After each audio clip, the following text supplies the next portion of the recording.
Shalom, everybody. Right now, we are standing at a very, very important location. This is Mount Gilboah. Mount Gilboah is a famous biblical, I'm sure, place that you've heard of.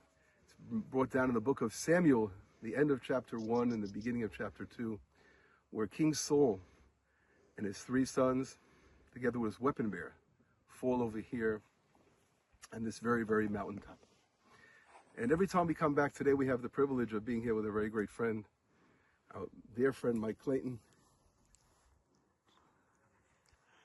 Okay. You can go back to him now. Okay, so Mike's here with us. And this morning, I don't know why, I had this feeling I have to go to a very special place. And we chose the Gilboah. I told my wife, Lane, she said, Ryder, we have to go to the Gilboah.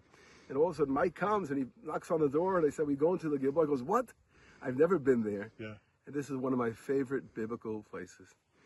So it's very, very special. And here, right below us in the valley, it's hard to see from this location, but in the valley over there is the Jordan Valley. Beyond the mountain range across is the mountains of Gilead.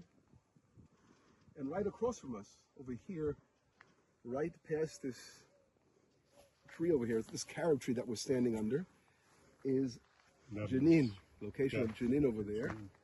So we're really in a very interesting spot where if we think about what happened there, obviously it's a very, very painful story.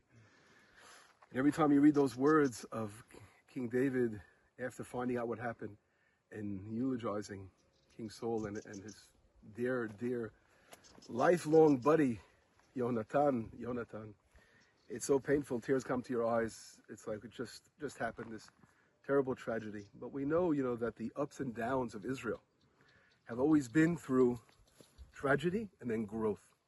And right after this tragedy of Israel falling in battle against the Philistines, but King David took control and he began to build his kingdom. And that eventually led, of course, to the building of our temple under his son, Solomon, Shlomo HaMelech. So we're looking forward in these days we have many slain in battle. But in Israel, thank God, we never, have a story from my rabbi who was killed on Mount Eval, the mountain of the curse, right next to our area. And he always said to us, in Israel, you never go backwards, you only go forward. And that's the message. Because when King David eulogized, Shaul HaMelech and Yonatan, his son, he said, their sword doesn't go back, and they always go forward. And that's the message. We have to go forward in the land of Israel, build, and build more. And God willing, we will see the reconstruction of our third temple.